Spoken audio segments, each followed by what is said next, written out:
Me llamo Paola Del Bosco, estudié filosofía en Italia, en la Universidad La Sapienza de Roma. En este momento estoy a cargo de la presidencia de la Academia Nacional de Educación. Voy a empezar por lo más cercano, que es el efecto de la pandemia, 2 años de discontinuidad de clases. Ahí se segmentaba la población por el acceso a la red y por la calidad de los aparatos con los cuales se podían seguir las clases. Así que en vez de ser la educación el órgano por el cual crece una comunidad y sobre todo el órgano por el cual se hace justicia en una comunidad, porque hay diferencias iniciales que se supone que a través de la educación se achican, durante la pandemia se agudizaron. Eso es un hecho, no lo puedo cambiar. Me alegro que se haya vuelto a la presencialidad, porque hay mucho de la educación que pasa por la cercanía, el encuentro, voy a decir, el encuentro entre personas, que digamos, es ese encuentro que permite la transmisión de lo que vale la pena.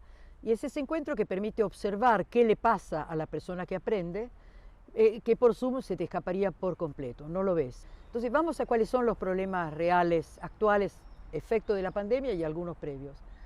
En Argentina, hoy, 2023, todavía siendo el estudio secundario obligatorio, hay menos del 50% que lo completan. Hace poco me decía alguien, somos infractores de la ley. Claro. Porque siendo obligatoria, que 1 de cada 2 chicos no termine, estamos infringiendo la ley. Infringiendo la ley. Y a eso le añado que en algún lugar no hay ni siquiera la estructura física para el secundario. No van los chicos, lo sé, pero tampoco habría un edificio, se adaptan otros, se hace un contraturno. Complicado. Quizás lo que a mí vagamente me consuela, un poco me consuela, es que la fuente de conocimientos hoy día está esparcida, no está solamente en la escuela. Pero es verdad que la escuela da una estructura al conocimiento y entrena habilidades, que esto no sucede con las pantallas o con la televisión o con lo que fuera, salvo que sea el tema de interés específico de ese chico o de esa chica. Por ejemplo, pongamos que le interesa la astronomía, bueno, entonces se dedica totalmente, pero después ignorará el resto de elementos de la realidad que le sirve para vivir. Entonces sí, la situación es grave, ¿verdad? Es decir, hay que arremangarse. Ahora, ¿qué alimenta la esperanza? En mi caso, que hay mucha gente que se está moviendo. Se mueven organizaciones no gubernamentales, se mueven fundaciones, se mueven padres, los famosos padres organizados, y como ellos hay otros grupos que, preocupados por la pérdida de asiduidad de la escuela, de conocimientos en sus hijos, que comparan con los conocimientos que tenían ellos a su misma edad, o con el deseo de que los hijos progresen o los jóvenes progresen, bueno, tratan de reforzar de alguna manera, apoyando el sistema educativo o reemplazándolo. Por ejemplo, me preocupa el extenderse del homeschooling, si bien pienso que es un derecho, pero me hace pensar que algo de lo que se ofrece no está funcionando tan bien como para que un número creciente de padres crea que es mejor educarlos por fuera del sistema educativo. Te voy a decir en qué yo me estoy centrando como docente, también como madre y como abuela, en todo lo que se puede hacer en el aula, inclusive en un sistema educativo que tiene falencias. Hasta podría decir que el sistema educativo tiene siempre falencias, inclusive en el país donde mejor funciona, lo sabemos.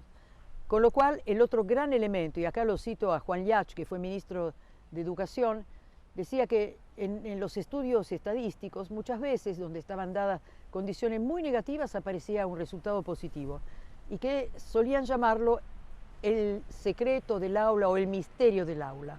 Me encantó esta expresión, el secreto o el misterio del aula. Hay algo especial que no puede ser previsto, que sucede en el aula y sucede en esta cuestión de la presencia real de la persona, del docente o la docente y sus alumnos, tales o cuales alumnos, que movilizan algo profundamente humano.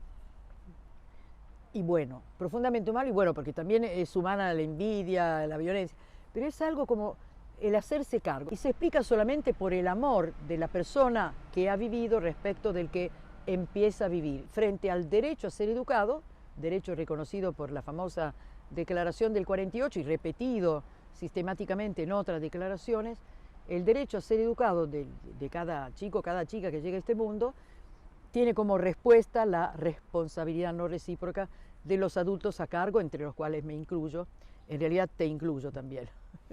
Hace 40 años un presidente dijo con la Argentina, con la democracia se come, se cura y se educa. ¿La educación argentina es una deuda de la democracia?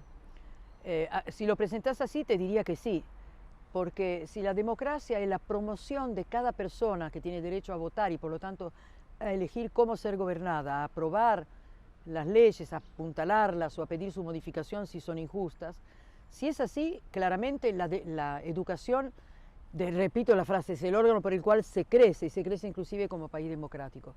Si no lo hace bien porque quedan excluidos, es una deuda, y quedan excluidos. Hay muchos lugares en donde la escuela no llega. Sí, es una deuda. Muchos la toman tan en serio que están haciendo algo para que la gente pueda acercarse a la educación y, digamos, ingresar al mundo bien pertrechos, ¿no? Esta es un poco la idea. Y ahora la inteligencia artificial que entra y que cambia la regla del juego, la regla de la evaluación, de repente la educación, que era un trabajo estable, se volvió uno de los más inestables de la historia. A ver, yo tomo el desafío que vos me presentás y le voy a dar una pequeña vueltita. La inteligencia artificial sí significa que estamos reemplazando los papiros y los libros, etcétera, por un sistema donde te trae los datos y donde si se equivoca vos lo podés inclusive hacérselo notar y por ahí se corrige. Eso a mí no me asusta, no creo que eso le quite trabajo a los docentes, creo que no. Habrá que ver cómo incorporarlo. A nivel universitario, quizás secundario también, nos cuesta mucho la presencia del teléfono, hay que ver cómo hacer para incorporarlo como elemento o, ¿cómo se dice?, neutralizarlo como elemento de distracción, es un desafío. Hay lugares que lo establecen institucionalmente, no se usa el teléfono, y otros lugares en donde solamente se usa si se incorpora a la actividad del aula. No creo poder decir que uno es mejor que otro, había que ver los resultados. Entonces, volviendo a lo tuyo, sí, en la medida en que los conocimientos aumentan al nivel que aumentan ahora, evidentemente hay como un movimiento en el ámbito educativo para establecer qué es lo que le tengo que enseñar, porque si le enseño todos los detalles como antes, no sé cómo decirte, no me alcanzan los 12 años o 15 años de enseñanza. Es seguro que tenés que elegir, ¿no?, cuáles son los contenidos más importantes, más prioritarios. Con respecto a la figura del docente, vos tenés una posición acerca de el docente como andamiaje, que era Brunner y toda la escuela en donde el docente construye el contenido con los estudiantes, pero vos en ese triángulo de docente, contenido, estudiante, ponés al docente arriba del estudiante. La enseñanza, cuando se mecaniza, cuando se hace solamente una costumbre, no sé cómo decirte, pierde la frescura de lo vivo, que por supuesto te cansa mucho más que simplemente ir ahí, escribir en un pizarrón y tomarle una prueba, pero yo lo único que te puedo decir es que vale la pena. Ese tipo de cansancio significa, estuve con vos, te escuché, te vi la cara, vi cómo te impactaba lo que yo decía, que dudabas, que no te convenció en absoluto, que por ahí querías decirme algo y no te animaste, ¿entendés? Eso lo ves si estás atento y si te gastás frente a él. Y eso creo que es un camino de acercamiento. Y también otra cosa, en el fondo, en el aula se aprende una materia, probablemente, pero también se aprende en modo de adultez. Y a veces te ven y te tachan, porque no es un modo de adultez que a ellos no les interesa en lo más mínimo, que no querrían repetir en absoluto. Entonces, mi aspiración es que, no sé cómo decirte, que vean que en mi caso soy una persona adulta interesada en su crecimiento. Históricamente, en momentos de crisis económica, siempre hubo un vínculo directo con una crisis educativa. Mira. En el sentido de que en el 89, con la crisis de Alfonsín, yo estaba en el secundario y nosotros nos preguntábamos para qué estudiar en el medio de la crisis. Y en el 2001 yo estaba en el aula y mis estudiantes me preguntaban para qué estudiar si no va a haber trabajo, si hay que irse del país. Digamos, la crisis económica siempre patearon, también la crisis la llevaron al aula. Hoy estamos ante la entrada de una crisis económica que puede tener cierta magnitud. ¿Cómo se hace para no caer en el derrotismo, de nuevo, pero en todo caso te lo hago al revés? ¿Cómo se hace para mantener la esperanza de la educación en el aula? A ver, en un chico que vive hoy, chico o chica que estudia en la Argentina, el mundo es mucho más grande que el de sus padres. Quiere decir que si se van a vivir afuera, no lo sienten como una traición a su país. Como no lo sentían, voy a Italia, que de ahí tengo los recuerdos, los que se iban del pueblo natal iban a otro pueblo, a una ciudad, porque era parte del mismo país. Yo creo que cambiando un poco los parámetros, hoy día el mundo está a sus pies. Bien, perfecto. Dicho esto, si ellos me dicen me voy a Australia o me voy, qué sé yo, a Inglaterra, México, no me parece mal, no me tengo que escandalizar. Pero sí puedo retrucar diciendo, ¿qué le falta a este país para que vos te quedes? Y una vez que me lo dicen, preguntarles, ¿qué podría hacer vos para que esto esté en el país? A pesar de que el mundo es más grande, no es solamente un país, pero quizás no ha crecido la responsabilidad por el pedacito donde te tocó vivir y crecer, aunque sea, hacer tu experiencia afuera, después volver y lo haces acá. Yo creo que esto es importante rescatarlo, no asustarnos porque se quieren ir, pero pedirles si se les ocurre que hay que cambiar, no decir hay que cambiar todo, hay que sacar, porque eso no es una verdadera respuesta, eso es un lamento. Pero si pueden identificar qué me atrae de otro lugar y qué habría que hacer para que esto estuviera también aquí y qué puedo dar yo de eso, eso me parece un buen camino para arraigarlos y para que no sufran en una crisis económica la idea de que yo estudio pero no voy a tener futuro, sino un poco devolverles la pelota diciendo, hacelo el futuro, hacelo, tenés manos, pies, cabeza, hacelo, ¿no? Hacelo con otros, emprendé. Con esa idea de la maestra madre o maestra no madre, una maestra que se ocupa de los estudiantes, de los contenidos, del abordaje, de la alimentación, ¿le estamos pidiendo mucho a los maestros? Seguro, seguro, y que la profesión docente no goce del prestigio del que tendría que gozar. Eso te habla de una, no sé cómo decirte, insuficiente compensación económica, que es feo, ¿no? Que el valor de algo se mida, pero sí, claro, se mide también por eso. Si una maestra no se puede comprar libros, no puede hacer un curso, no sé cómo explicar, si su vida es llenarse de horas de clase para poder sobrevivir, algo está funcionando mal.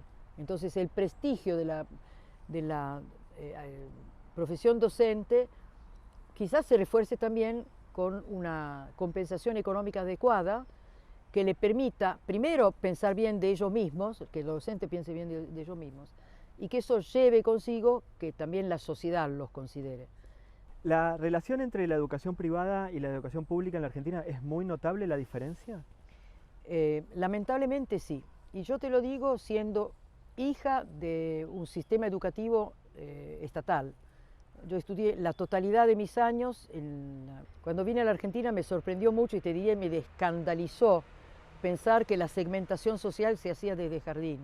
Me pareció horroroso. Después fui entendiendo que, no sé cómo decirte, descuidándose tanto la educación pública, muchos padres que no se ocupan de educación, digamos, se inclinaran a elegir al tipo de colegio privado que pudieran pagar, porque ahí también está el otro tema. Yo elijo el que está a la altura de mi bolsillo, ¿no? Me estiro un poco, pero más que eso no puedo. ¿Qué deseo? Yo te voy a contar que tuve una conversación con un famoso sindicalista de la educación, no lo voy a nombrar, que me dijo, a mí lo que me importa es que mejore la educación pública. Y ahí nos estrechamos la mano y le dije, yo también. Porque si realmente el sistema educativo es el órgano por el que crece una sociedad, ese órgano tiene que permitir el crecimiento de toda la sociedad, no en degradé de lo que tiene más plata yendo para abajo. Hace falta robustecer sobre todo las escuelas de los lugares menos favorecidos, porque si no, no habrá justicia social. Si seguimos segmentando, y entiendo por qué, pero si seguimos segmentando no va a haber justicia social. Y que crezca la sociedad significa eso, que crezca dentro de la justicia. Los docentes universitarios reciben chicos poco preparados y pienso que cuando yo empecé la facultad teníamos el CBC, que era lo que buscaba uniformar saberes como básicos o prioritarios o mínimos, y parecería que hoy ni siquiera el CBC alcanza. No, por supuesto. Esto me lo dijeron tanto profesores de la UBA como profesores de universidades privadas, que generalmente seleccionan gente que viene a su vez de colegios privados, pero decían que habían tenido que poner cursos de nivelación de lectoescritura para gente que ingresaba a medicina, por ejemplo. Eso sería una prueba de que algo no está funcionando en el sistema educativo y por lo tanto necesita ser modificado. También pensaba en Tenti Fanfani, que dice que los títulos universitarios, cuando se hacen masivos, en algún punto pierden ese rasgo distintivo que da la universidad. Mira, si vos decís el rasgo distintivo, no tengo ningún problema. Antes pocos sabían escribir y era una función dentro de la sociedad. Los escribas eran los que sabían leer y escribir, porque los demás no lo sabían hacer. Si fuera solo en ese sentido, lo distintivo como, no sé cómo decirte, lo que te posiciona jerárquicamente por encima de los demás, no me preocupa. Si vos me decís que pierden, en cambio, lo sustancial, es decir, no te preparan como deberían prepararte, ahí sí me preocuparía. Es decir, no importa que haya más licenciado que antes, me importa que el ser licenciado en algo signifique que sé lo suficiente para ejercer bien mi profesión, ¿no? Vos como docente o como educadora, ¿cuáles dirías que son las cosas que querés que aprendan los estudiantes cuando terminan la escuela? ¿Qué dirías que esto me parece clave que hayan aprendido? Una sola cosa no te voy a decir. Yo diría, primero que aprendan que el mundo es valioso y vale la pena analizarlo. Lo primero, que lo que te rodea es interesante.